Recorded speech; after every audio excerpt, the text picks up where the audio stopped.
Welcome. I'm Bernice Ross, the co-author of Lead Great Virtual Meetings, The Steps You Need to Succeed.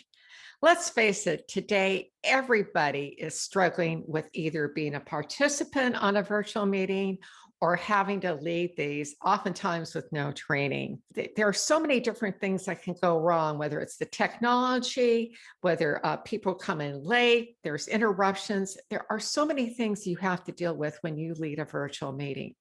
Our new book, Lead Great Virtual Meetings, provides you with the solutions you need today to lead great virtual meetings tomorrow. What I'd like to do right now is to share 5 tips from our book that you can start implementing today.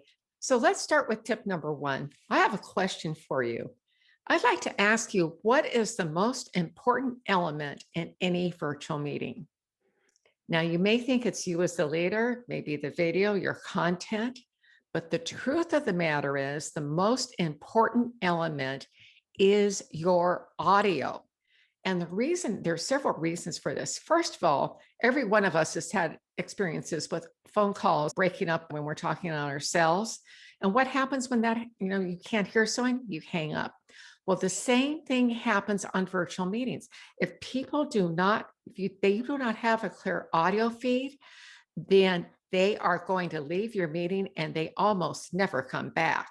The second reason that the audio is so important is because when there's limited bandwidth, if somebody joins your meeting by cell phone, or if they're traveling and they're on a slow connection speed, they're not in a city, then what happens is they may be forced to join with audio only. So here's the takeaway here.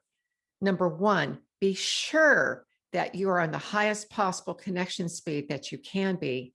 And then the second thing is to close all the other apps, your notifications, your emails, close everything else except the meeting platform, because this is going to give your machine the greatest amount of bandwidth and hence the best clarity for your participants.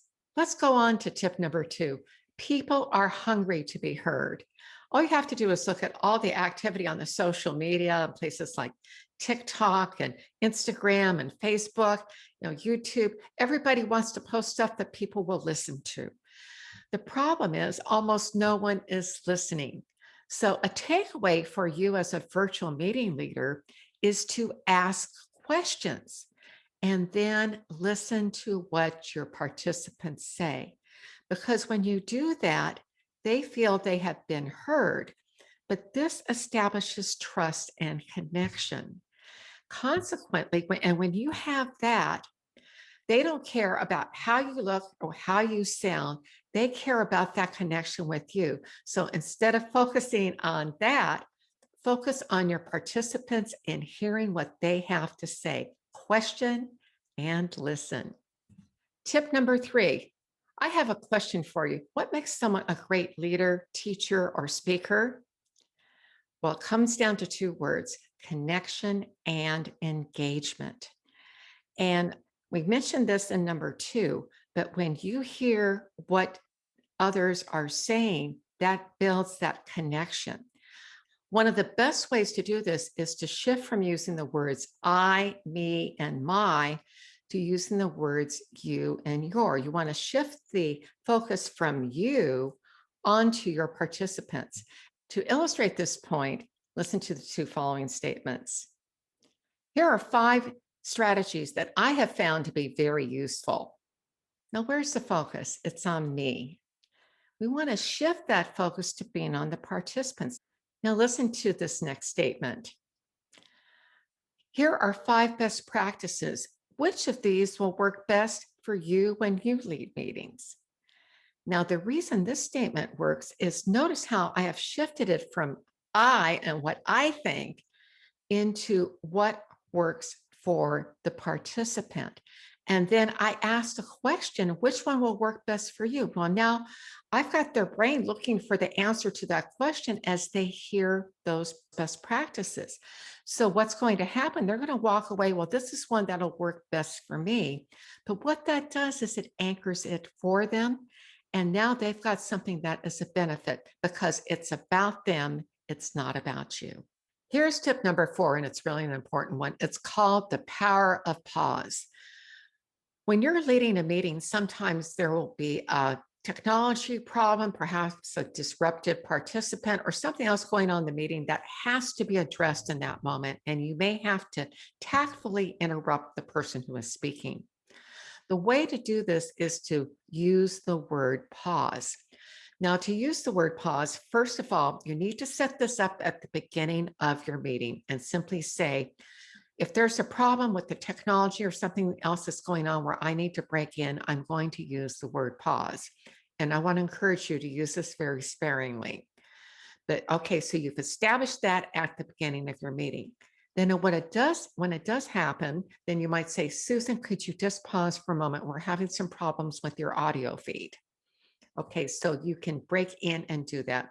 Once the issue is resolved, then you can pick up the meeting, Susan, as you were saying.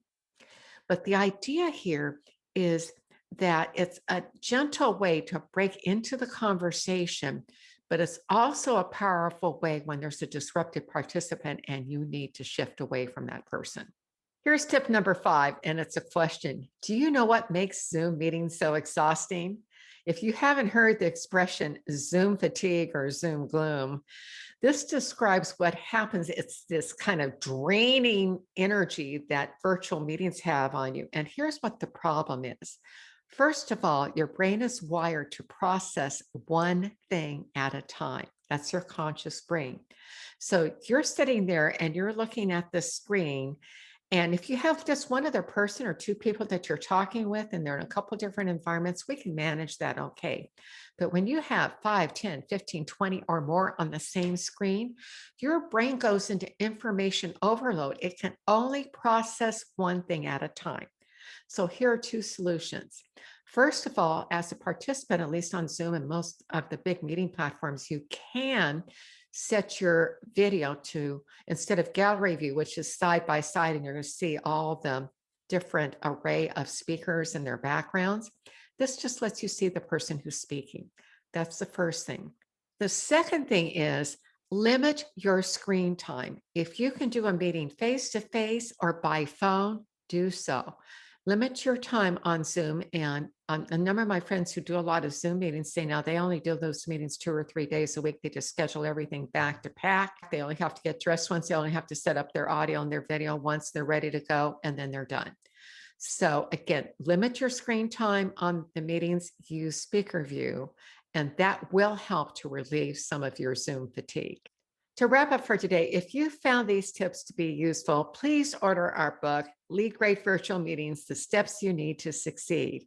You can order it from our website at leadgreatmeetings.com. Again, that's leadgreatmeetings.com. We have a full-blown 12-hour training program that Byron Van Arsdale, my co-author, and I have written that walk you through all the steps you need to lead. It's like having Byron and me there to personally mentor you on your leadership skills. And if you believe that this book could help someone you know, please share it. Of course, the book is also available at Amazon, Barnes & Noble, or at your local bookstore by ordering. So again, our site's leadgreatmeetings.com. The book is Lead Great Virtual Meetings.